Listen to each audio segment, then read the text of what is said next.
Jawabannya adalah seluruh orang-orang yang mungkin ikut merasakan manfaat dari keberadaan sungai tersebut. Misalnya orang yang menggunakan air dari aliran sungai itu untuk mencuci, untuk memasak, dan seterusnya. Oke, jadi kita itu cenderung abai terhadap dua hal tadi. Yang pertama, biaya eksternal yang timbul, yang cenderung tidak diperhatikan dan tidak diperhitungkan bahkan. Dan yang kedua, kita cenderung abai terhadap dampak lingkungan yang dirasakan secara publik. Atau yang mana dampak lingkungannya itu timbul terhadap suatu barang publik, bukan barang pribadi. Kan kecenderungannya manusia itu bersifat selfish kan, kalau di teori ekonomi. The selfishness of human gitu. Kita cenderung hanya care terhadap barang-barang yang sifatnya itu individu. Kita hanya care terhadap segala sesuatu yang kita rasakan secara individu, not as a collective one. Tidak secara kolektif. Oleh karena itu kita tidak peduli biasanya terhadap barang publik. Jadi ekosistem mangrove tadi kalau mau direstorasi itu kan perbaikannya butuh biaya kan. Tapi kalian lihat ada komunitas A dan komunitas B tadi. Oke, restorasi mangrove itu punya biaya, ada cost yang timbul dari restorasi tersebut. Dan kalau kita lihat komunitas A, willingness to pay-nya itu berada di bawah dari cost yang tadi kan. Dan komunitas B, willingness to pay-nya juga berada di bawah dari cost-nya. Jadi akibatnya apa? Apa problem yang timbul? Orang-orang hanya cenderung mempertimbangkan willingness to pay secara individu atau secara private.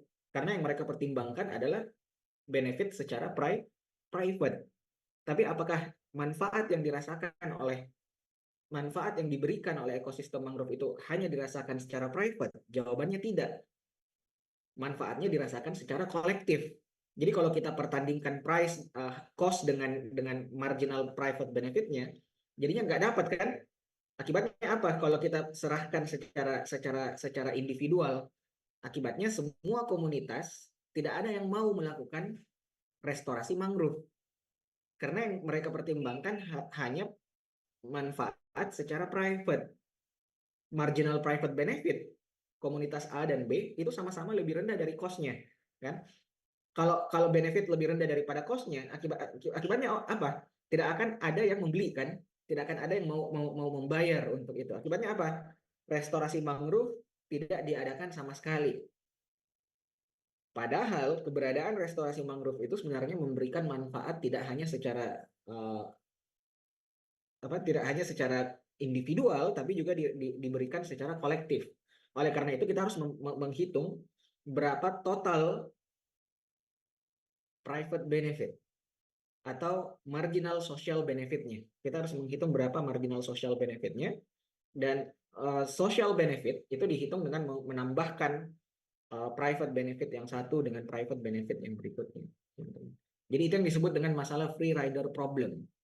Saya sudah sempat singgung di awal perkuliahan kita bahwa mayoritas dari persoalan lingkungan yang terjadi di seluruh dunia ini, kalau kita lihat dari sudut pandang ekonomi adalah karena kita berharap pada orang lain untuk menyelesaikan masalah lingkungan itu dan tidak melakukan upaya perbaikan dari diri sendiri. Kenapa? Karena insentifnya tidak ada. Karena dampak lingkungan itu dirasakan secara global. Sedangkan kita berbicara kantong pribadi. Maka otomatis tidak ada yang mau kan, kenapa harus saya yang bayar gitu kan, kenapa bukan orang lain saja gitu. Ya sama, orang lain pun juga berpikiran seperti itu. Akibatnya apa? Terjadilah masalah free rider problem itu, yang kalau secara akumulatif ya dampaknya sudah sangat buruk. Itu yang kita sebut juga dengan the tragedy of common, the tragedy of the common, the tragedy of the common. Kalian boleh boleh boleh searching nanti ya. Saya coba saya tuliskan di kolom chat the tragedy of the common. Misalnya kalian naik di satu kapal ya. Eh, Kalian tahu kapalnya itu bocor ya. Bocornya kecil gitu kan. Dan untuk memperbaiki kebocoran itu perlu satu orang untuk memperbaikinya, untuk turun ke dek bawah gitu. Nah, siapa yang mau turun memperbaiki itu kira-kira? Apakah kapal itu memberikan benefit secara individu atau secara kolektif? Jawabannya apa? Secara Secara kolektif. secara kolektif. Lantas kemudian siapa yang mau turun memperbaiki gitu? Baku tunjuk-tunjuk, Bu. Tapi kalian baku tunjuk-tunjuk terus, pada akhirnya apa? Ketika secara akumulatif dampaknya sudah terlalu rusak, ya, dampak dampak negatifnya sudah terlalu besar, itu sudah terlambat. Gitu. Akhirnya kalian tenggelam sama-sama. Jadi itu analogi dari bagaimana kita melihat persoalan lingkungan dengan menggunakan economic point of view, dengan menggunakan sudut pandang ekonomi, bahwa tidak ada yang mau berkorban, tidak ada yang mau mengeluarkan duit untuk itu. Kenapa? Karena ya ini berbicara tentang barang publik, oke? Okay? Dan untuk memperbaiki suatu barang publik biasanya cost-nya itu besar. Sedangkan manfaat yang kita rasakan itu secara individu. Maka orang-orang akan berpikir, ngapain, kenapa harus saya yang memperbaikinya? Jadi kalau tidak ada kesadaran yang timbul secara bersama, dampaknya itu bisa sangat buruk, teman-teman. Oke, itu yang mau saya tekankan dari dua contoh soal kita tadi ya. Jadi yang menjawab soal nomor 2 tadi, kalian itu semestinya harus menjumlahkan berapa benefit yang dirasakan oleh komunitas A dan berapa benefit yang didapatkan oleh komunitas B. Lalu teman-teman dapatkan total benefitnya, lalu kalian bandingkan dengan cost-nya. Kalau total benefitnya itu lebih besar daripada cost-nya, maka restorasi mangrove itu dikatakan efisien atau sebaiknya dilakukan. Oke? Kenapa? Karena total cost-nya itu lebih rendah daripada total benefit yang dirasakan secara kolektif. Itu clue-nya tadi. Jadi selamat buat teman-teman yang menjawab seperti itu ya. Selanjutnya nomor 1 itu lebih banyak berbicara tentang externalities. Kalian harus menjumlahkan marginal private cost dengan marginal external cost untuk kemudian mendapatkan marginal social cost. Lalu marginal social cost kalian samakan dengan marginal benefit. Lalu kemudian teman-teman dapatkan optimal kuantitinya ya. Oke, kurang lebih itu untuk kuis hari ini. Teman-teman, ada yang mau ditanyakan nggak? Di 1 jam pertama saya mencoba untuk memberikan review kepada kalian terkait dengan materi dasar microeconomics yang kemudian dijadikan sebagai alat atau tools utama dalam ekonomi lingkungan ini, teman-teman. Jadi saya ulang sekali lagi ya, dan saya tegaskan sekali lagi, externalities dan juga public goods.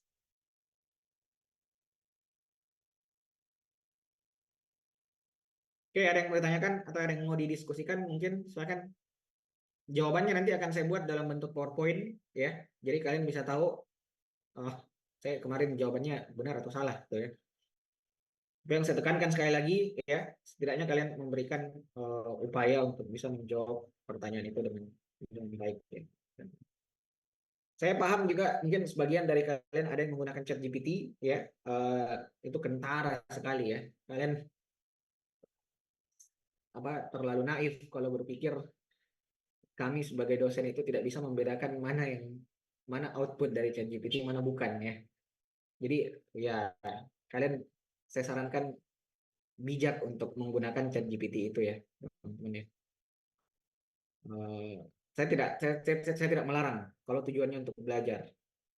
Tapi kalau tujuannya untuk mengisi kuis atau pekerjaan rumah atau apalagi ujian, ya, saya pikir kalian harus hati-hati ya. Karena saya pun bisa melihat dengan jelas teman-teman mana yang menggunakan output ChatGPT secara utuh ya, di copy paste secara buta-buta ya, mana yang tidak. Oke, hati-hati ya. Ini warning pertama untuk teman-teman. Oke. Selanjutnya mungkin saya share screen materi kita untuk hari ini ya.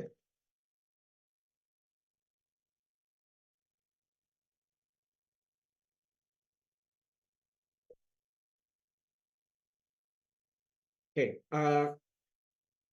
materi yang akan saya bawakan hari ini sebenarnya merupakan pengantar bagi teman-teman sebelum untuk masuk ke carbon tax ya.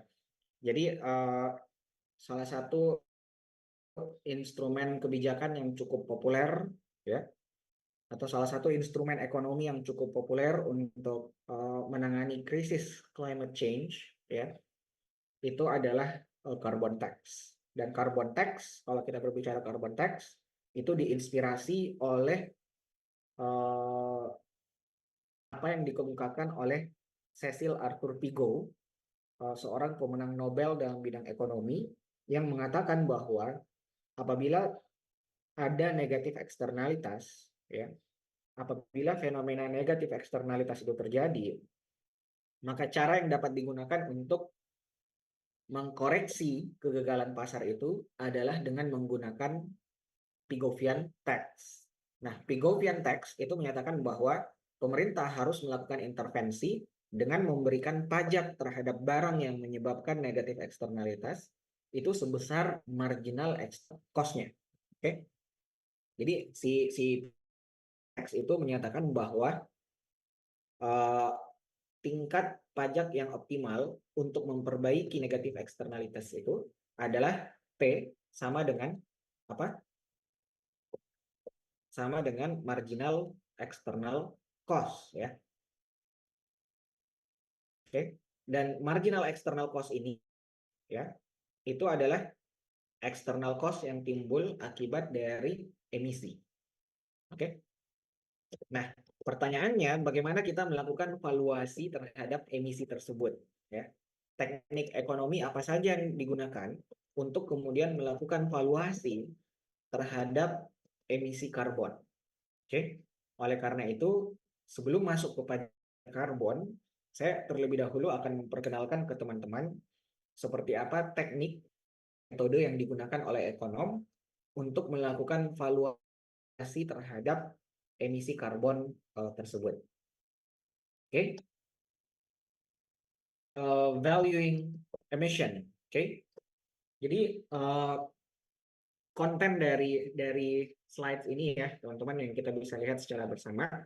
Kita akan sama-sama pelajari dulu bagaimana kemudian ekonom melakukan valuasi. Oke.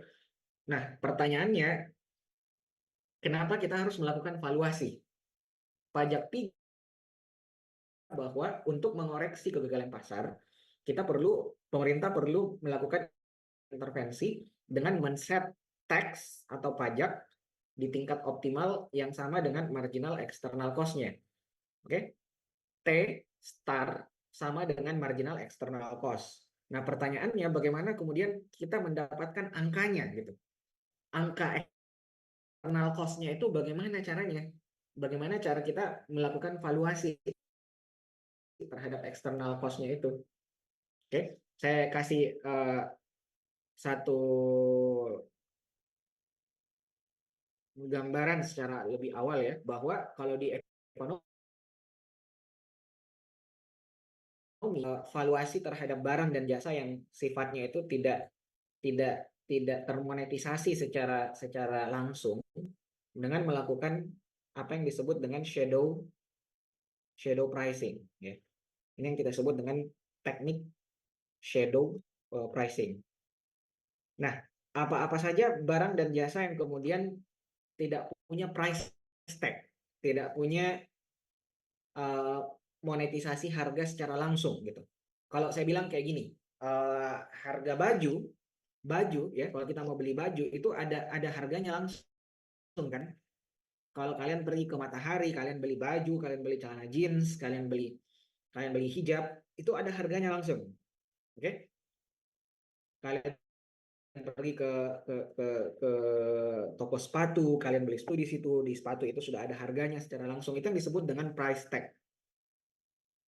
Atau barang yang ada harganya langsung gitu. Ada price tag-nya langsung. Kalau kalian pergi ke misalnya ke cukur, ya, barbershop yang memberikan rambut atau potong rambut, di situ sudah ada tarifnya langsung kan. Nah, itu yang disebut dengan price tag atau barang dan jasa yang semua sudah punya price tag. Jadi itu jelas gitu kan. Nah, pertanyaannya adalah bagaimana kemudian kita melakukan valuasi untuk barang dan jasa yang tidak punya price tag. Atau pertanyaannya dalam ekonomi, ya, apakah semua barang dan jasa itu sudah punya price tag? Menurut kalian bagaimana? Tidak semuanya, Pak. Oke, kalau tidak semua, kenapa kamu sampaikan tidak semua? Ada contoh mungkin, Alvin. Mungkin contohnya kerusakan alam, Pak, itu kan tidak ada harganya karena dijaga sama-sama dan tidak membuang sampah, tidak dipasangkan tarif atau seperti apa, tidak ada, Pak. Jadi kita harus sadar diri, tahu diri untuk menjaga lingkungan. Oke, good ya. Jadi tidak semua barang dan jasa itu sudah price tag-nya. Oke, kita punya price tag yang jelas untuk services yang diberikan oleh barber atau tukang cukur. Kita punya price tag yang jelas untuk jasa yang diberikan oleh tukang pijat misalnya. Tapi pertanyaannya berapa price dari services yang diberi ekosistem lingkungan? Bagaimana cara menjawabnya itu yang seperti itu? Kalian kalau sebagai seorang ekonom diajukan pertanyaan yang rumit kayak gitu, kalian jawabnya apa kira-kira? Saya tanya ke kalian, berapa manfaat atau berapa ya benefit yang diberikan oleh ya ekosistem sungai misalnya?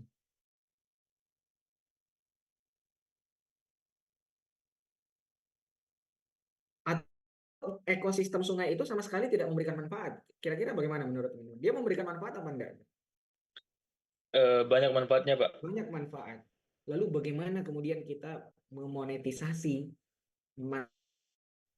dari services yang diberikan oleh lingkungan? Bagaimana kita memonetisasi kualitas udara yang saya? Bagaimana kita memberikan valuasi terhadap udara segar yang kita hirup? Pertanyaan itu sangat sangat challenging. Nah, ini yang kita sebut sebagai barang-barang dan jasa yang tidak punya price tag secara langsung. Oke? Dan untuk mengetahui berapa harganya, ya, untuk mengestimasi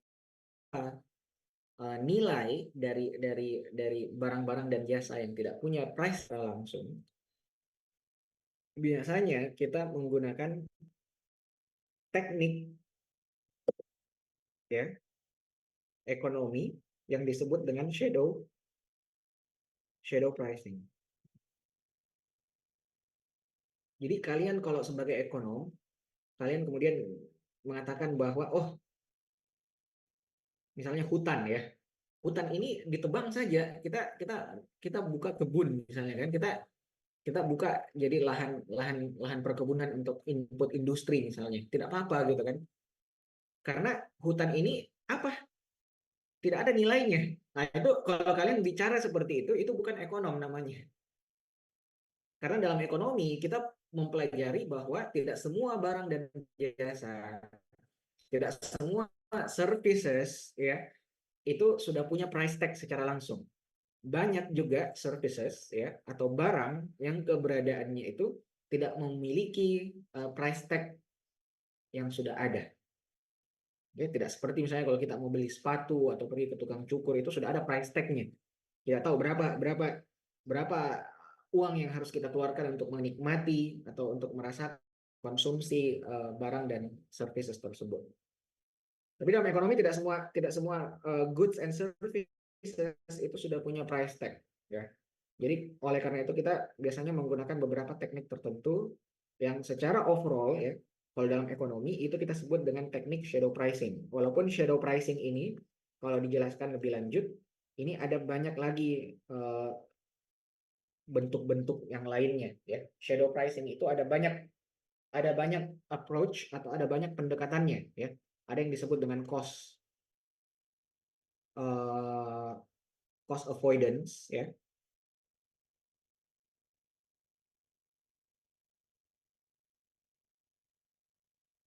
Ada juga refilled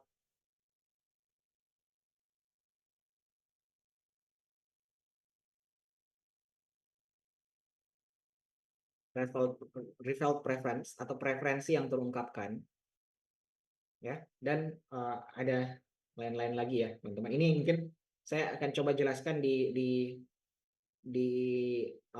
chapter berikutnya yang terkait dengan social cost benefit analysis. Oke. Tapi tujuan kita itu pertama ini, kita ingin belajar bagaimana ekonom kemudian melakukan estimasi terhadap social cost of carbon ya. Oke, ada pertanyaan sampai di sini?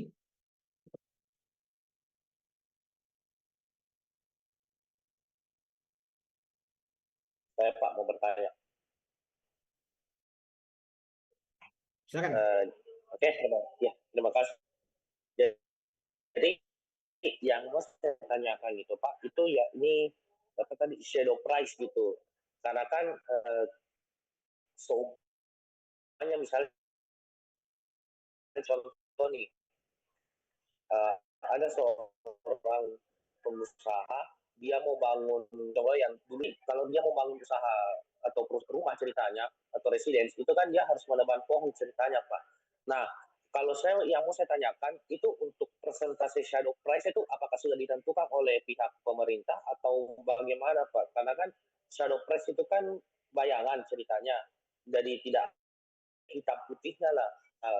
Tapi kalau untuk ceritanya seorang pengusaha yang membangun seperti itu, apakah shadow price itu sudah ada persentasenya? Kalau misalnya sudah ada, untuk sarangnya itu di angka berapa Pak? Oke. Itu kalau saya.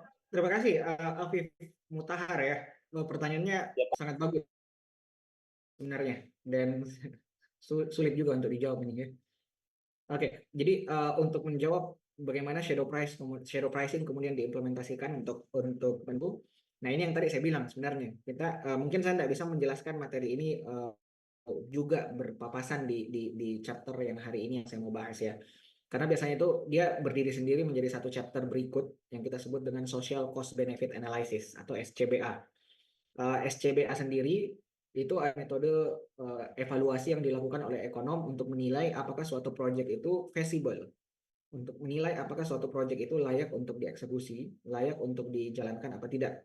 Tentu saja dengan mempertimbangkan biaya dan manfaat, tapi biaya dan manfaat yang tidak hanya dilihat dari aspek finansial, tapi dengan menggunakan economic point of view gitu.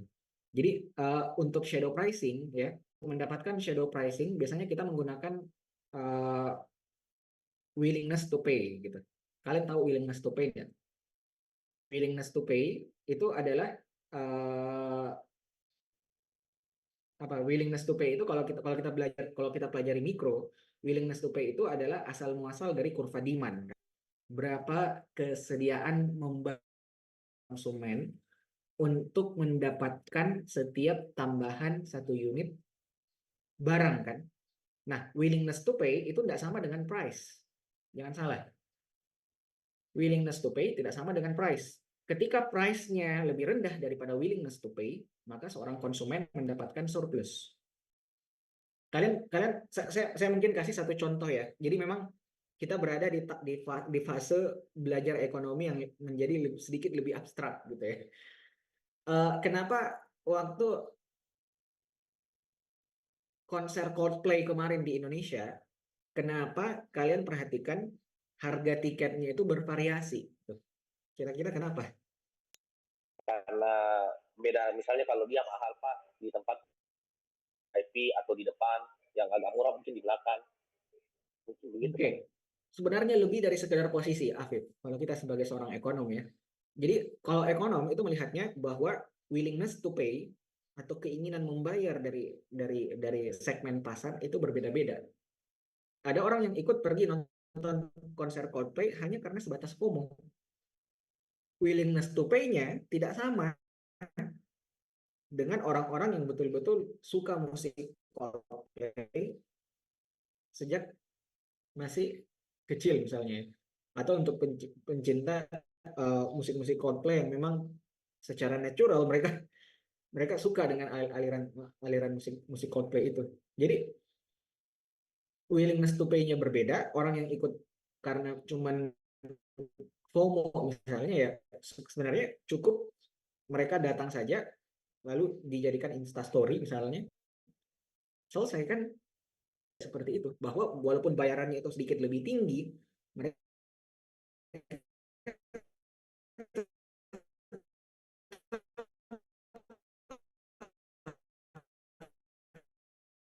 mau beli itu. Oleh karena itu willingness to pay-nya berbeda. Nah, sama halnya misalnya barang antik atau mungkin lukisan abstrak. kalian kalau misalnya dibanderol dengan harga willingness to pay-nya itu rendah untuk barang-barang seperti itu. Dia bilang, ngapain ini coret-coretan biasa. Tapi untuk orang yang pengetahuan tentang seni itu luas, willingness to pay-nya itu jauh berbeda. Bahwa walaupun lukisannya ini dibanderol mahal sekali, mereka tetap akan mau beli. Kenapa? Karena willingness to pay masing-masing orang itu berbeda. Nah, kalau mau ditanya lebih jauh lagi, kenapa willingness to pay-nya berbeda masing-masing konsumen? Karena preferensinya berbeda beda.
Itu disebabkan oleh konsumsi dan produksi yang juga semakin meningkat.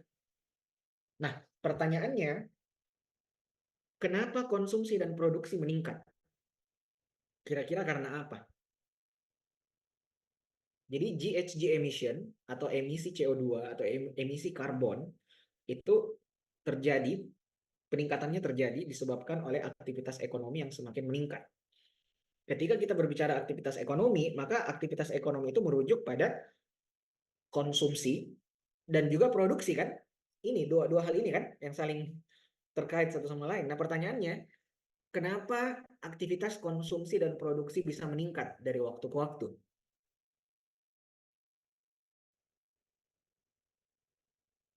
Faktornya permintaan dan penawaran. Oke, kamu katakan karena ada permintaan dan penawaran. Oke, itu benar. Nah, pertanyaannya, kenapa permintaan meningkat? Apa yang menyebabkan permintaan, saya kasih contoh, apa yang menyebabkan permintaan terhadap beras itu selalu mengalami peningkatan dari waktu ke waktu? Mungkin manusia tambah padat, Pak. Oke, good. Yang jawabannya Alvin itu merepresentasikan kondisi sesungguhnya tuh. Bahwa kenapa aktivitas konsumsi dan produksi itu meningkat, salah satu driver utamanya adalah karena memang populasi manusia yang semakin meningkat gitu. Saya tidak mau mengatakan bahwa climate change ini disebabkan oleh populasi manusia yang semakin meningkat, tidak ya. Tapi karena adanya tuntutan untuk memenuhi konsumsi masyarakat atau konsumsi populasi penduduk dunia yang semakin ada, semakin meningkat. Oke. Kita lihat dari sudut pandang bisnis. Kita tahu bahwa konsumen ini semakin besar, kita tahu konsumen semakin banyak dan tersebar di beberapa belahan dunia yang lain. Nah, pertanyaannya, apakah ini memberikan insentif dari sisi produksi? Kalau konsumen semakin banyak, kira-kira memberikan Iya, insentif Pak. apa enggak? Tentu saja memberikan insentif, karena mereka adalah pasar kan. Iya. Nah, apa yang menjadi goals atau motivasi utama dari produsen? Produsen adalah ingin memproduksi sebanyak-banyaknya untuk mendapatkan profit yang lebih tinggi kan? Dan untuk Iya, mendukung betul, Pak. produksi secara massal atau untuk mendukung produksi secara masif ya, maka digunakanlah apa? Digunakanlah muncullah apa gitu. Muncullah industrialisasi. Jadi industrialisasi itu akan memudahkan produsen untuk melakukan aktivitas produksi secara masif gitu. Dan industrialisasi itu side produknya biasanya adalah buangan gas rumah kaca atau emisi CO2. Let's say misalnya KFC, awalnya KFC tidak atau McD ya misalnya ya. Saya kasih satu contoh ya. McD itu awalnya hanya bermula dari satu restoran yang ada di satu daerah saja kan di US kan. Fast food hanya ada di satu daerah. Tapi untuk menjangkau konsumen yang ada di tempat-tempat lain, maka kemudian dia perlu untuk mengirimkan bahan baku, mengirimkan hasil produksinya didistribusikan ke toko-toko yang lain gitu kan. Nah, ketika dia mendistribusikan barang tersebut, apakah tidak ada emisi CO2? Ada kan? Ketika dia kirim pakai mobil misalnya, ketika dia kirim pakai kapal misalnya, itu pakai pesawat misalnya, itu menyebabkan kontribusi berupa carbon footprint. Sehingga proses industri itu secara tidak langsung akan memberikan kontribusi terhadap peningkatan emisi gas rumah kaca atau GHG emissions. Jadi karena ada kebutuhan konsumsi sehingga proses industrialisasi itu lahir, dan dampak atau efek samping dari proses industrialisasi itu adalah timbulnya emisi gas rumah kaca yang semakin prevalent atau semakin meningkat. Oke, itu cause and effect dari climate change. Ini saya ambil dari bukunya Sterner and Korea ya. Sterner and Korea. Jadi sebenarnya motif ekonomi itu tidak bisa dipisahkan dari global warming. Kenapa ada global warming ya? Karena tadi ya, rising stock of GHGs ya, rising stock of greenhouse gas. Jadi GHG itu artinya greenhouse gas ya. Kenapa ada rising stock of GHGs? Ya salah satunya adalah karena aktivitas konsumsi dan produksi yang semakin meningkat, yang ditandai dengan era industrialisasi tersebut.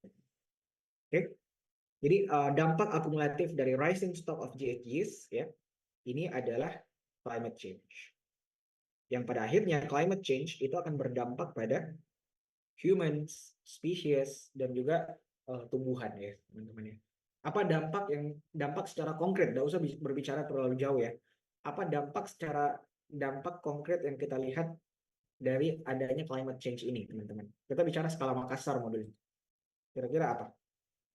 Skala Sulsel. Mungkin iklimnya sudah tidak bisa ditebak, terus banyak juga populasi yang mulai punah, Pak, populasi hewan.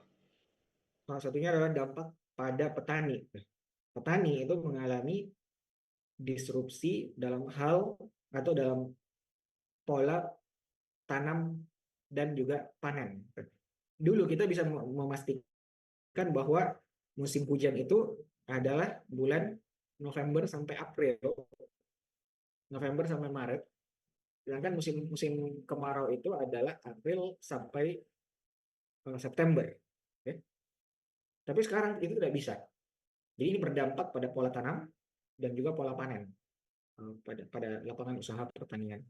Di tahun 2023 kita mengalami kekeringan, kemarau panjang di Sulsel ya. Bahkan bukan hanya di Sulsel, di Indonesia ya, disebabkan oleh fenomena El Nino ketika itu, di mana hujan tidak kunjung turun sampai betul-betul kita masuk ke bulan Desember atau November ya, kalau saya tidak salah gitu. Jadi tidak pernah hujan sama sekali. Intensitas hujan turun sangat drastis ketika itu, yang menyebabkan produktivitas lahan menjadi berkurang dan tingkat produksi pertanian juga menjadi menurun. Dampaknya apa? Dampaknya pasti dirasakan oleh manusia atau manusia sebagai economic agents itu. Harga beras meningkat ketika itu karena suplainya menurun. Dan petani itu ya tidak panen, otomatis apa? Pendapatannya juga berkurang. Oke, jadi the climate change is real. Saya tidak tahu kalau ada orang yang mengatakan bahwa climate change itu adalah teori konspirasi ya.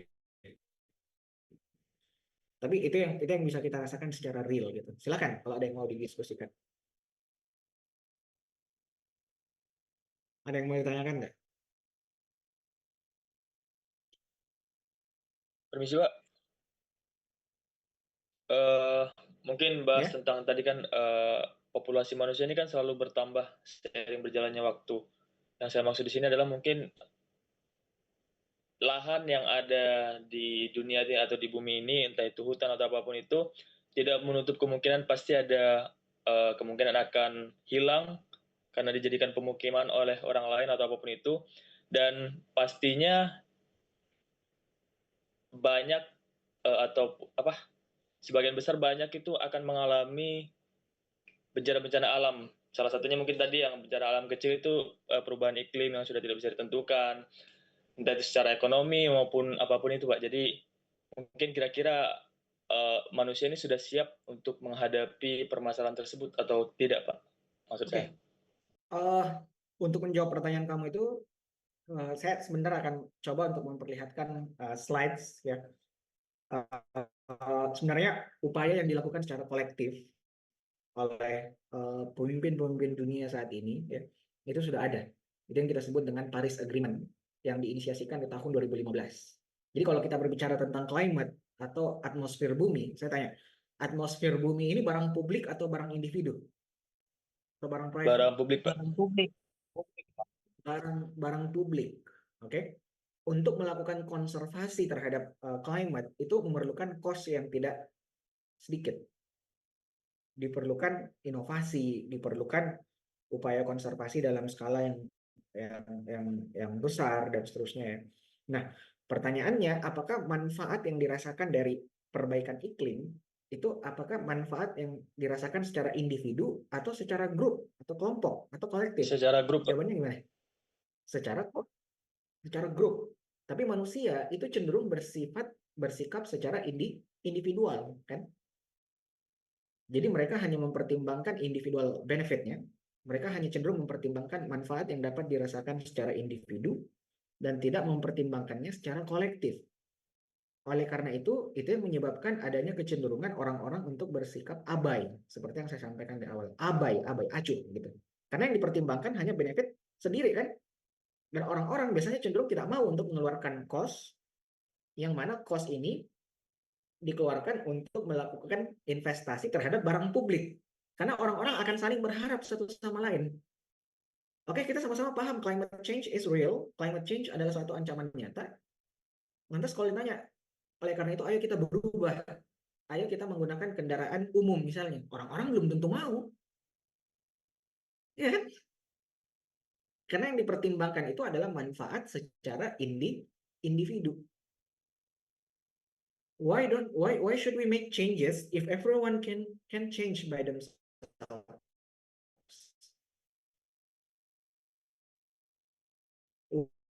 Why we should make changes if everyone can do that? Kenapa kita harus membuat suatu perubahan kalau orang lain bisa memain juga punya pikir seperti itu? Jadinya tanggali gitu. Ini kan karakteristik dari public goods kan? Atau the tragedy of the common yang saya sebutkan di awal tadi. Atau masalah free rider. Karena kita berbicara barang publik, kontribusinya harus secara kolektif. Tapi manfaat yang kita pertimbangkan itu hanya cenderung manfaat secara individu, makanya tidak dapat gitu. Itu yang menyebabkan kegagalan pasar dalam ekonomi ya. Oke? Pak ya.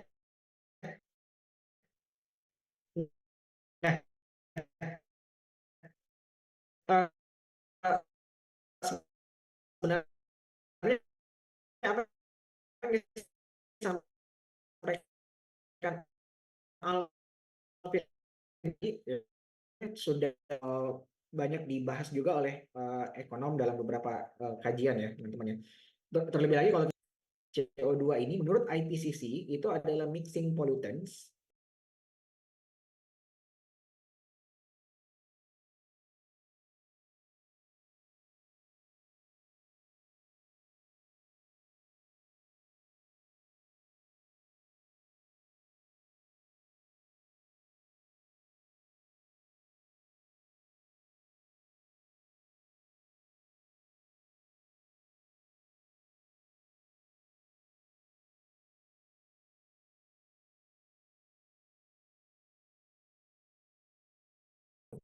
thousands of years. Jadi dampaknya itu tidak dirasakan hari ini, ya. Oke, jadi kenapa dampak dari peningkatan temperatur global itu baru dirasakan hari ini? Cause-nya atau sumbunya itu bisa jadi sebenarnya sudah dilakukan dari beberapa puluh tahun yang lalu gitu kan, ketika industrialisasi di negara-negara barat itu terjadi. Kenapa? Karena ada dampak seperti ini, ya, bahwa dampak dari peningkatan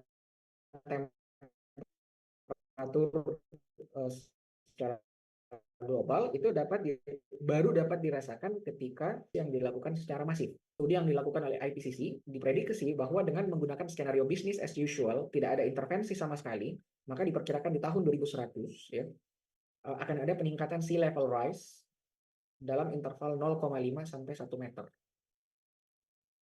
Atau bahkan bisa mencapai 3 meter in the worst case scenarios, dalam skenario terburuk. Jadi if we don't take action now, dampaknya itu mungkin akan dirasakan oleh generasi yang datang setelah kita gitu. 2100 mungkin ya 75 tahun berikut ya. Who knows, kita masih eksis di dunia ini.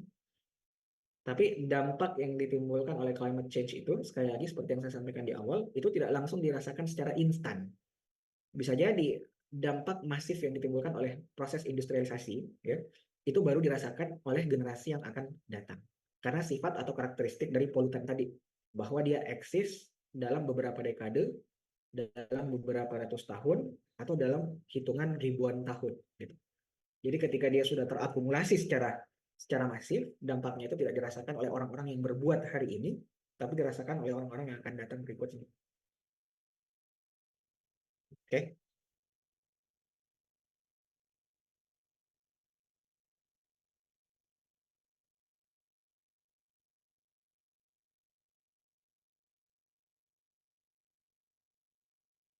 Oke, jadi ini sekedar recap saja ya, teman-teman ya. Untuk melakukan pengurangan emisi karbon, ya, ada yang disebut dengan abatement. Oke, ini hanya untuk sedikit mengulang saja ya. Untuk melakukan reduksi pada emisi CO2 atau reduksi carbon equivalent, ini kita sebut dengan abatement cost. Oke, jadi kalau kalian dengar istilah marginal abatement cost ya atau MAC, ini sebenarnya adalah biaya yang timbul akibat melakukan satu shifting atau melakukan transformasi atau melakukan suatu inovasi yang pada akhirnya itu akan berdampak pada pengurangan emisi CO2 atau emissions. Jadi emissions itu bisa berkurang, tapi berkurangnya emisi itu disertai dengan suatu pengorbanan. Pengorbanannya itu apa? Pengorbanannya itu berupa abatement cost. Bahwa untuk melakukan upaya diperlukan suatu inovasi atau diperlukan suatu transformasi. Tapi ada cost yang harus dibayarkan untuk itu. Oke? Jadi itu kenapa ketika kita melakukan abatement, maka cost-nya itu akan berbentuk upward seperti ini. Semakin banyak yang di-abate, ya, semakin banyak yang di-abate, abatement in tons of GHG emissions, maka jumlah dollars ya atau jumlah uang yang harus dikeluarkan, cost yang harus dikeluarkan juga akan semakin meningkat. Makanya bentuk kurvanya itu berupa upward seperti ini. Nah, ketika mempertimbangkan berapa abatement yang optimal, kita kalau di ekonomi itu menggunakan persamaan marginal abatement cost sama dengan marginal benefits of abatement atau marginal abatement benefit. Jadi berapa abatement yang kita ekspektasikan sebagai abatement yang optimal itu adalah ketika marginal abatement cost ini bersinggungan dengan marginal abatement benefits.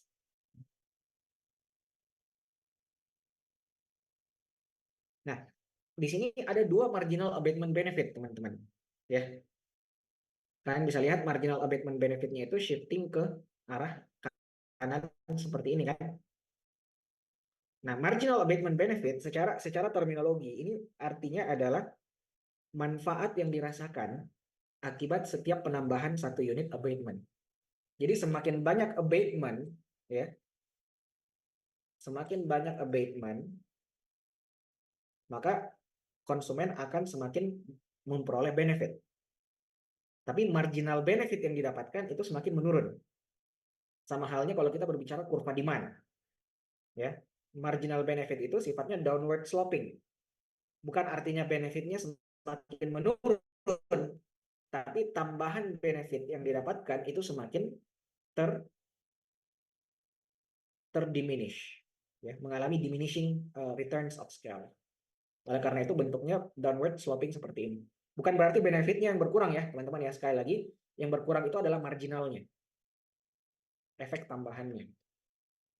Nah, marginal abatement benefit itu bisa mengalami shifting ke kanan seperti ini. Kira-kira apa yang mempengaruhi marginal abatement benefit itu bisa shifting ke sebelah kanan?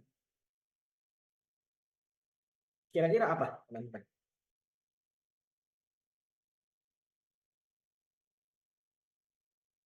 Ada yang bisa jelaskan ya?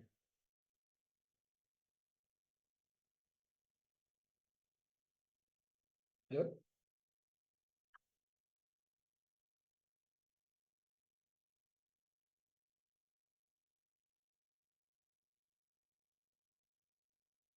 Oke, tentu saja ketika preferensi orang-orang terhadap abatement atau terhadap kualitas climate yang semakin bagus itu semakin tinggi.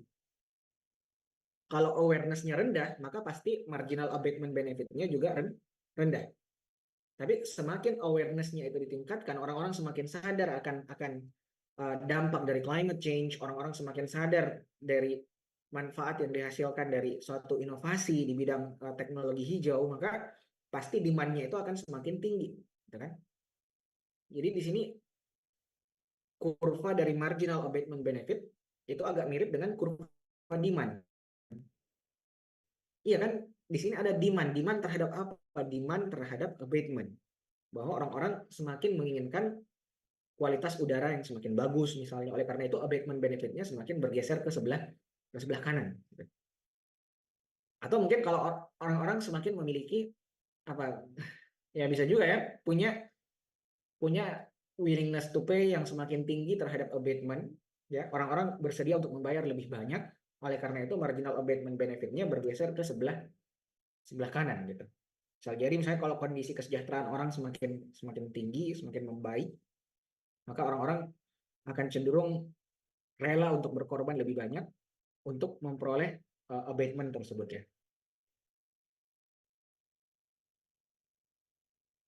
Oke, nah pertanyaannya, how to monetize impacts of climate change? Bagaimana kita melakukan monetisasi?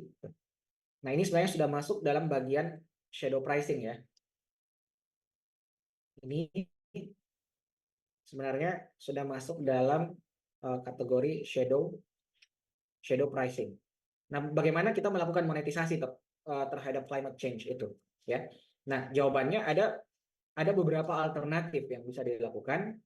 Kita bisa melihat atau melakukan refleksi terkait dampak yang ditimbulkan oleh climate change. Oke. Nah, kita lihat satu persatu. Climate change itu berdampak pada sektor agriculture. Nah, apa dampak dari climate change terhadap sektor agriculture? Itu diperlihatkan dengan produktivitas pertanian yang semakin rendah atau produktivitas pertanian yang semakin menurun. Digambarkan oleh crop yields yang semakin menurun. Oke.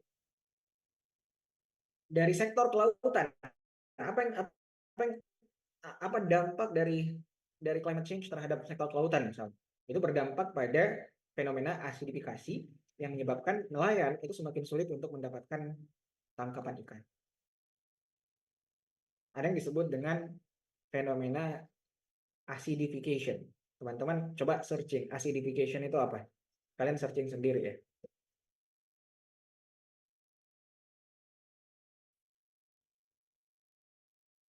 Satu orang coba jelaskan ke saya.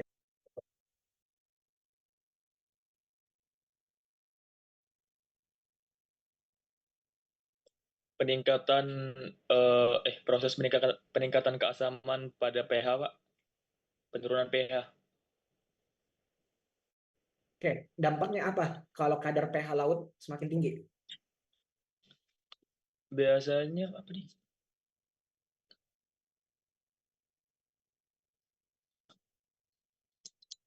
Akan mengakibatkan biota laut itu semakin terancam, Semakin terganggu, Pak. sedangkan keberadaan biota laut ya itu menjadi salah satu faktor yang menyebabkan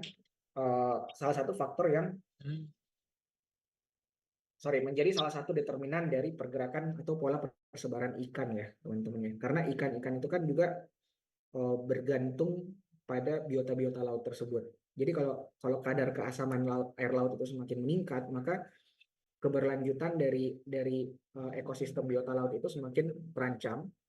Dan karena adanya ancaman tersebut, maka nelayan juga akan semakin sulit untuk memperoleh ikan ya teman-teman. Hasil tangkapan ikan semakin menurun, orang-orang memerlukan effort lebih banyak untuk memperoleh tangkapan ikan yang sama sebelum terjadinya asidifikasi tersebut. Oke? Jadi itu dampaknya ya teman-teman ya. Dan dari situ kita bisa menghitung berapa kerugian yang ditimbulkan dari terjadinya asidifikasi tersebut ya teman-teman. Lalu itu bisa kita jadikan sebagai proksi terhadap apa? Proksi terhadap the cost of climate change tersebut. Climate change juga berdampak pada water use atau penggunaan air atau kelangkaan air di daerah-daerah Afrika ya. Apalagi di wilayah pesisir, climate change itu berdampak pada peningkatan sea level ya, sea level rise. Ketika sea level rise itu terjadi ya, maka orang-orang yang berada di daerah pesisir itu akan mengalami apa yang disebut dengan land loss. akan ada daerah daratan yang kemudian tidak bisa lagi digunakan untuk melakukan aktivitas tertentu, gitu ya. Atau akan ada daerah pantai yang hilang seperti itu. Yang mana ketika daerah pantai itu hilang, maka daerah itu menjadi kehilangan nilai produktivitasnya. Energy use, more net energy for cooling. Orang-orang semakin banyak menggunakan konsumsi energi untuk pendingin misalnya, for cooling. Jadi kalau contoh misalnya di Makassar, semakin banyak orang yang pakai AC misalnya, semakin banyak orang yang semakin bergantung pada air conditioner. Nah, penggunaan air conditioner itu menggunakan energi kan, dan itu artinya apa? Ketika semakin intens penggunaan air conditioner ini, maka akan semakin banyak konsumsi energi yang harus diperlukan. Semakin banyak konsumsi energi yang diperlukan untuk memenuhi demand tersebut. Oke? Dan dampak terhadap alam, saya kira ini sudah sangat jelas, akan ada yang namanya ecosystem loss. Dampak terhadap kesehatan manusia itu berupa penyakit dan juga malnutrisi ya, teman-teman ya. Akan ada sejumlah profesi yang kemudian hilang dan akibatnya mereka memperoleh welfare loss. Mereka kehilangan mata pencaharian, mereka kemudian tidak memiliki income yang cukup untuk mensuplai kebutuhan gizi keluarga, sehingga terjadilah malnutrisi, terjadilah exposure penyakit yang lebih tinggi. Nah, bagaimana kita memonetisasi impact dari climate change? Ya, kita harus menghitung berapa kerugian yang timbul dari setiap sektor ini. Ini baru beberapa sektor ya. Lalu seperti apa metode yang dilakukan ya? Biasanya untuk melakukan monetisasi terhadap climate change cost, kita menggunakan teknik statistik. Kita menggunakan metode statistik.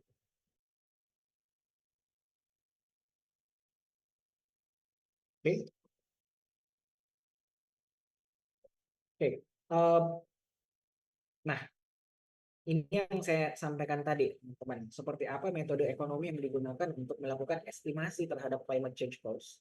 Ini ada yang disebut dengan valuation of non-market effects. Jadi tidak semua barang dan jasa yang saya sampaikan di awal, tidak semua barang dan jasa itu punya price tag secara langsung. Oke? Dan tidak semua efek samping dari konsumsi barang dan jasa itu punya efek yang harganya itu sudah ada di pasar ya. Beberapa barang dan jasa itu ikut serta memberikan efek ya, memberikan kontribusi terhadap kesejahteraan, tapi barang dan jasa itu tidak punya market price. Oleh karena itu kita perlu melakukan shadow pricing. Kalau di sini disebut valuation of non-market effects. Oke. Dan untuk melakukan estimasi terhadap climate change cost, sebenarnya ada beberapa metode yang digunakan ya. Kita sebutnya itu metode enumeratif, yakni metode yang menggunakan economic model. Oke. Misalnya economic model yang digunakan untuk memvaluasi climate change cost, itu kita melihat seberapa besar dampak dari climate change terhadap produktivitas agriculture.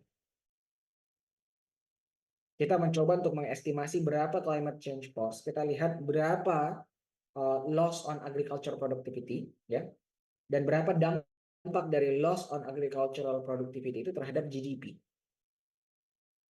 Kita lihat berapa value dari land loss yang disebabkan oleh sea level rise, ya, dan berapa besar protection cost yang ditimbulkan akibat peningkatan permukaan air laut tadi. Akibat peningkatan permukaan air laut, apa yang kemudian harus dilakukan sebagai langkah mitigasi? Misalnya orang-orang perlu untuk membangun bendungan, gitu kan? Bendungan yang dibangun itu cukup panjang dan itu menimbulkan biaya. Nah, biaya ini atau protection cost ini yang kita sebut sebagai salah satu indikasi biaya dari climate change. Dan berapa value dari ekosistem lingkungan yang hilang? Dari ekosistem mangrove yang hilang, dari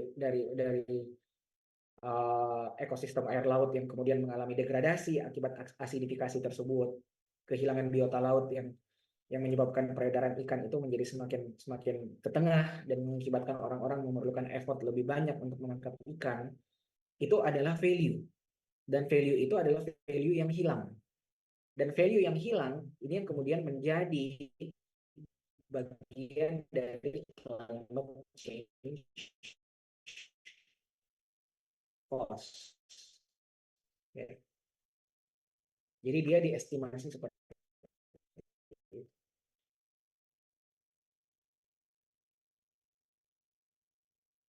Valuasi terhadap emission externalities, teman-teman. Di sini juga ada yang disebut dengan teknik discounting. Discounting of climate change cost. Nah, pertanyaannya kenapa kita melakukan discounting? Jadi teknik discounting ini digunakan ketika kita ingin memvaluasi dampak dari sesuatu kejadian yang timbulnya itu di masa yang akan datang. Misalnya kalian kalau ditanya berapa nilai dari pendidikan, gitu. Bagaimana kalian melakukan valuasi terhadap pendidikan? Nah, sedangkan manfaat dari pendidikan itu tidak bisa dirasakan secara langsung, tidak bisa dirasakan secara instan. Manfaat dari kalian berkuliah di Unhas hari ini itu baru akan kalian rasakan ketika kalian ya misalnya sudah menjalani kehidupan pasca kampus 4 sampai 5 tahun ke depannya misalnya. Nah, begitu juga dengan climate change. Most climate change costs occur in the future. Jadi biaya yang ditimbulkan oleh climate change itu biasanya muncul di masa yang akan datang. Nah, kalau kita melakukan estimasi hari ini, bagaimana membawa cost yang timbul di hari ini di masa yang akan datang, ya, future value, bagaimana membawa future value ini ke nilai hari ini atau present value. Nah, ini yang kita sebut dengan teknik discounting. Bukan diskon ya, tapi teknik discounting. Jadi impact yang disebabkan oleh climate change di masa yang akan datang itu harus bisa kita sajikan di nilai hari ininya atau present value. Discounting dalam estimasi climate change cost. Semakin tinggi diskonnya, diskon rate-nya semakin tinggi, itu artinya apa? Itu menandakan adanya fenomena yang disebut dengan pure impatience. Artinya orang-orang lebih cenderung menganggap bahwa dampak dari climate change yang dirasakan di masa yang akan datang itu sifatnya urgent. Oleh karena itu kita butuh untuk investasi lebih banyak hari ini. Karena kalau kita hitung ya present value ya itu sama dengan discount rate, saya tuliskan D ya, dikali dengan future value. Kalau D-nya semakin tinggi, maka present value-nya juga semakin tinggi kan? Kalau D-nya semakin tinggi, artinya apa? Climate change cost yang diestimasi hari ini juga semakin tinggi. Jadi kalau discount rate-nya semakin tinggi, itu menggambarkan ada indikasi yang disebut dengan impatience, pure impatience. Atau individuals itu cenderung menganggap bahwa isu climate change atau ancaman dari climate change di masa yang akan datang itu bersifat urgent hari ini. Oleh karena itu mereka bersedia untuk membayar lebih banyak. Ya. Oke, saya coba untuk menyajikan beberapa hasil analisis ya yang dilakukan di beberapa paper sebelumnya. Ya. Ini estimates atau meta analisis yang dilakukan oleh Toll ya di tahun 2009 dan juga di tahun 2013 ya. Jadi Toll di tahun 2013 itu melakukan estimasi di tahun 2009 itu melakukan estimasi terkait dengan berapa social cost dari karbon. Nah, social cost dari karbon di tahun 19 nilai median value-nya itu $24 per ton ya. 1 ton CO2 itu mengeluarkan biaya itu mengakibatkan biaya eksternalitas atau social cost sebesar $24. Tapi secara rata-rata di tahun 1995 average cost atau social cost dari karbon itu dihargai sebesar $41 per tonnya. Itu di tahun 2009 ya, di tahun 1995. Tapi Tol kemudian melakukan riset yang sama, tapi di waktu yang berbeda, ya. 15 tahun berikutnya, di tahun 2010, ketika Tol melakukan risetnya lagi, malah didapatkan bahwa average cost of carbon itu sudah meningkat, mengalami peningkatan sebesar kurang lebih $12, ya. Meningkat dari $41 menjadi 53 USD per ton. Dan ini publish di Journal of Economics, Journal of Econ Dynamics and Control di tahun 2013. Di tahun 2009 itu Journal of Economic Perspective. Jadi kalian bisa mendapatkan komparasi juga di tahun 2010. Dan update-nya adalah social cost of carbon itu cenderung mengalami peningkatan nilai, ya, teman-teman. Nah, sekarang kalau saya mau tanya ke teman-teman, apa yang menyebabkan tren positif tersebut? Kira-kira kenapa bisa value-nya berbeda?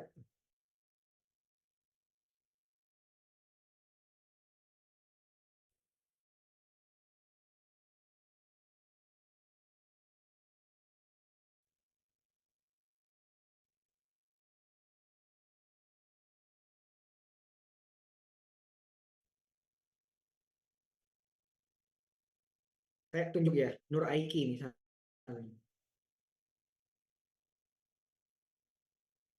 Apapun yang ada di pikiran, spill it out, keluarkan saja. Itu rules di kelas ini.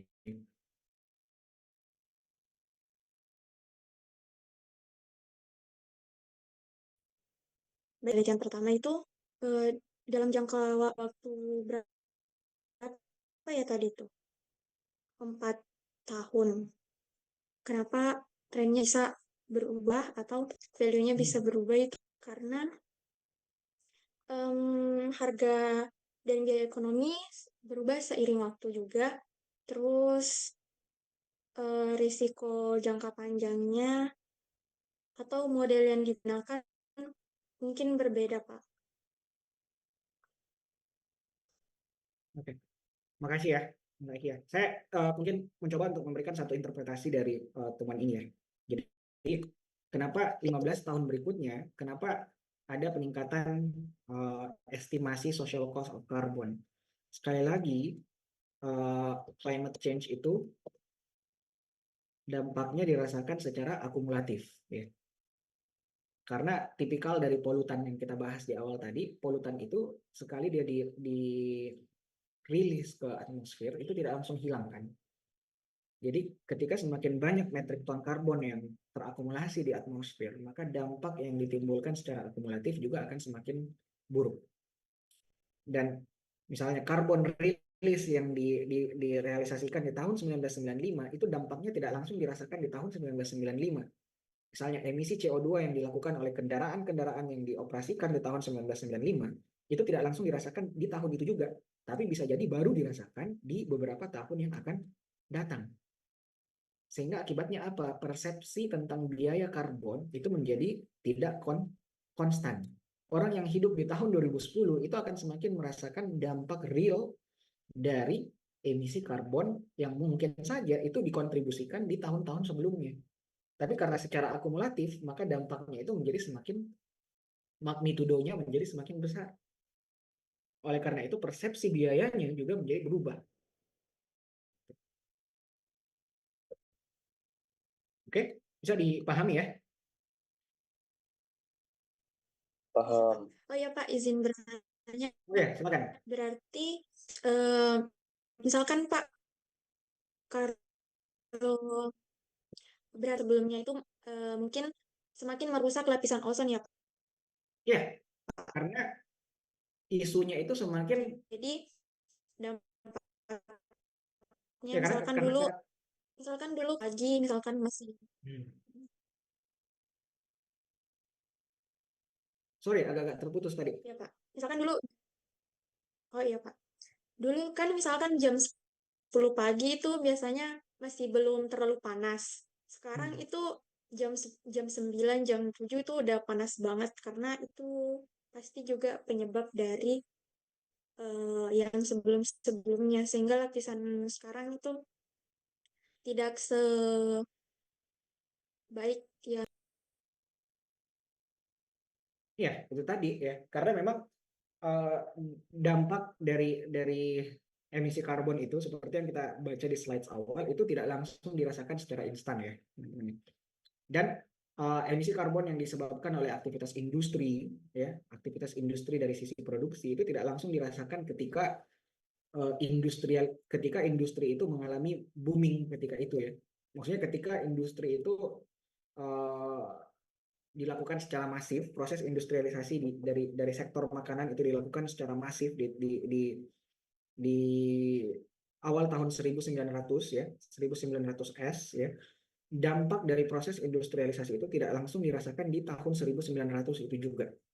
Tapi mungkin dirasakan di beberapa puluh tahun kemudian gitu.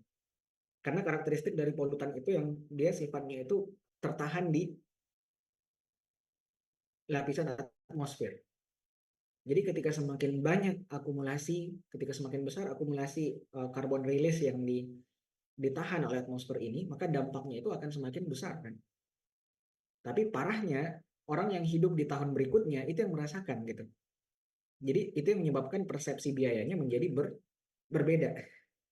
Willingness to pay-nya menjadi berbeda. Orang-orang yang hidup di tahun 1900s mungkin itu sudah menjadi kontributor dari global warming. Tapi dampak dari global warming yang dikontribusikan oleh orang-orang di generasi itu mungkin baru dirasakan oleh kita yang hidup hari ini.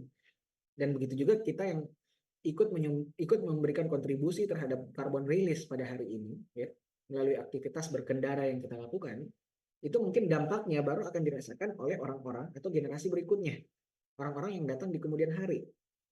Yang pasti ya menyebabkan tantangan yang akan ada di hari itu juga menjadi jauh lebih berbeda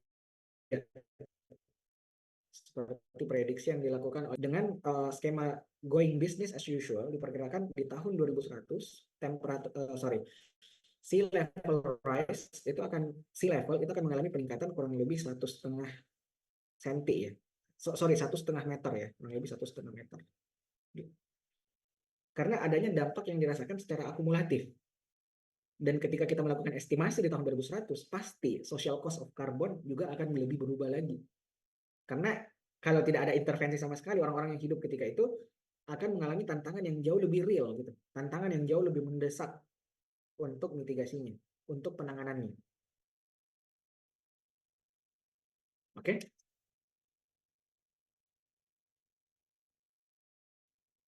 Oke, good question ya. Jadi saya mungkin hanya akan memberikan beberapa hasil studi ya, teman-teman ya, terkait dengan estimates of the social cost of carbon. Ada juga review yang dilakukan oleh Stern ya. Ini buku yang saya pakai ya untuk slide ini ya. Stern itu melakukan review dan temuan yang didapatkan itu adalah 85 USD per ton CO2. Tapi ini diasumsikan dianggap sebagai hasil temuan yang outlier. Kenapa outlier? Karena temuan-temuan sebelumnya itu berada di kisaran angka 20 sampai 50 kan. Tapi kalau hasil temuan Stern itu berada di angka 85 USD per ton CO2. Nah, ada juga satu estimasi yang menggunakan model enumeratif seperti yang saya sampaikan tadi di awal, enumeratif model. Itu menggunakan model DICE ya. Model DICE ini mungkin saya tidak bisa jelaskan secara lebih spesifik ke teman-teman melalui sesi hari ini ya. Teman-teman bisa coba searching saja DICE model itu apa ya. Tapi DICE model ini salah satu model ekonomi yang digunakan untuk mengestimasi climate risk dan juga mengestimasi berapa social cost of carbon dengan menggunakan discount rate ya, atau dengan menggunakan teknik discounting. Jadi model DICE ini mengemukakan bahwa social cost of carbon di tahun 2050 itu sebesar 98 USD. Tapi kalau kita discounting ke tahun 2020 nilainya itu menjadi 36 US dollar. Oke. Stern discount rate dengan 1,6% itu mengungkapkan social cost of carbon di tahun 2020 itu sebesar 300. Tapi dalam jangka 30 tahun berikutnya social cost of carbon itu diprediksikan meningkat 2 kali lipat sampai menjadi 616 US dollar. Itu dengan menggunakan discount rate 1,6%. Nah, dengan 2,5% discount rate social cost of carbon di tahun 2020 itu diestimasikan di kisaran 133 USD. Dengan social cost of carbon di 30 tahun yang akan datang itu berada di kisaran 243. Nah, best guess optimal atau hasil estimasi yang paling optimal itu menunjuk ke angka ini. 36 USD di tahun 2020 dan diperkirakan akan mengalami peningkatan 2 kali lipatnya, ya. Kurang lebih 2 kali lipatnya di tahun 2050 ke angka 98 USD per tonnya. Ini hasil penelitian yang dilakukan oleh Nordaus di tahun 2018. Nordaus ini salah satu pemenang Nobel Ekonomi juga ya, teman-teman ya. Nordaus memenangkan Nobel Prize di bidang economics berkat keberhasilannya dalam menginternalisasikan pengaruh dari climate change terhadap pertumbuhan ekonomi.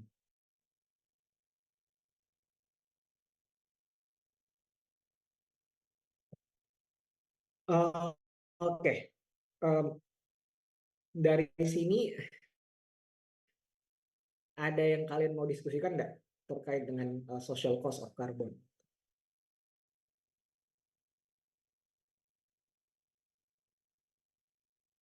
Saya akan mengupload tugas yang harus kalian kerjakan dan dikumpulkan pekan depan, ya. Tugasnya akan saya upload di Sekolah.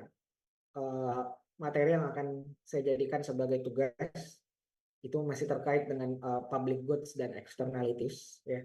Kalian perlu melakukan beberapa exercise untuk bisa lebih paham terhadap dua konsep dasar itu, ya. Pekan depan saya akan masuk ke carbon tax, ya. Dan pekan depannya lagi saya akan masuk ke materi emission trading atau perdagangan karbon, ya. Carbon tax itu sangat diinspirasi oleh Pigovian tax, ya, atau konsep ekonomi yang kita pelajari ketika membahas tentang negative externalities. Nah, di sini kita men-treat emisi karbon itu sebagai negative externalities, sebagai suatu substansi, sebagai satu substance yang memberikan dampak negatif bagi orang-orang yang tidak hanya melakukan aktivitas ekonomi itu sendiri, ya. Misalnya aktivitas produksi yang menyebabkan adanya buangan atau limbah industri kan. Nah, dampak dari buangan limbah industri itu tidak hanya dirasakan oleh produsen maupun konsumen, tapi juga mungkin orang-orang yang tinggal di daerah sekitar yang tidak terlibat secara langsung dalam aktivitas ekonomi itu. Mereka tidak terlibat dalam aktivitas produksi, mereka tidak terlibat dalam aktivitas konsumsi, tapi dampak negatif dari emisi karbon itu adalah secara kolektif. Jadi tidak hanya dirasakan oleh mereka yang berbuat, tapi juga oleh orang-orang yang berada dalam satu lingkungan yang sama, gitu ya. Dan ketika kita berbicara tentang climate, siapa yang tidak merasakan climate ini, teman-teman? Kita hanya punya satu atmosfer bumi kan. Jadi kalau kita berbicara tentang dampak negatif dari climate change, maka dampaknya itu tidak hanya dirasakan oleh penduduk negara tertentu, oke, tapi dia dirasakan secara kolektif oleh seluruh world society ini ya, teman-teman. Oleh karena itu, upaya yang dilakukan itu juga perlu dilakukan secara kolektif. Dan upaya kolektif pertama kali yang dilakukan itu adalah Paris Agreement di tahun 2015. Paris Agreement mungkin saya baru akan bahas di pekan depan ya, teman-teman. Jadi kalau kalian mau searching lebih awal Paris Agreement, kalian boleh searching. Kurang lebih Paris Agreement berbicara tentang upaya bersama yang dilakukan oleh pemimpin-pemimpin dunia secara kolektif untuk menjaga agar rata-rata peningkatan temperatur global itu tidak berada di atas 1,5 derajat Celcius. Bahwa temperatur global ini mengalami peningkatan itu sudah pasti terjadi, hal yang tidak bisa kita pungkiri, tapi kita menjaga agar peningkatannya itu tidak lebih dari 1,5 derajat Celcius per tahun ya. Itu yang ingin kita limit, peningkatannya yang ingin kita limit. Oke. Kalau tidak ada pertanyaan mungkin saya cukupkan sampai sini ya. Terima kasih banyak atas partisipasi teman-teman pada perkuliahan di sesi ketiga hari ini. Insya Allah kita berjumpa pekan depan secara offline ya. Dan mudah-mudahan pekan depan kondisi sudah lebih baik ya, sudah lebih kondusif dan kita bisa melangsungkan pembelajaran secara langsung di ruang kelas. Oke, terima kasih banyak. Stay safe dimanapun kalian berada. Assalamualaikum warahmatullahi wabarakatuh. Waalaikumsalam warahmatullahi wabarakatuh. Terima kasih, Pak. Waalaikumsalam warahmatullahi wabarakatuh. Waalaikumsalam warahmatullahi wabarakatuh. Makasih, Pak. Pak.